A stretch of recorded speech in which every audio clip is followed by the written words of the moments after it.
এই নিন আপনার স্যালারি 2 লাখ টাকা। Thank you sir. এই নাও তোমার স্যালারি 50,000 টাকা।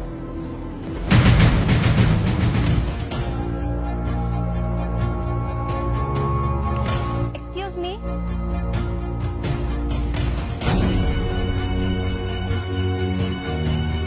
আরে তুই এখানে সে আগের মতো রাজমিস্ত্রির কাজই করে বেড়াচ্ছিস? কি ব্যাপার, তুমি কোনাকে চিনো নাকি? চিনবো না মানে? আরে শুভ, আমি তোমাকে বলেছিলাম না যে আমার একটা এক্স বয়ফ্রেন্ড ছিল, এই সেই এক্স বয়ফ্রেন্ড যাকে রেখে আমি তোমার সাথে রিলেশন করছি। তাহলে এই ব্যাপার, এই ছেলেটা তোমার এক্স বয়ফ্রেন্ড ছিল তাই না? ঠিকই করেছো, এর মতো একটা কামলার সাথে সম্পর্ক শেষ করে দিও।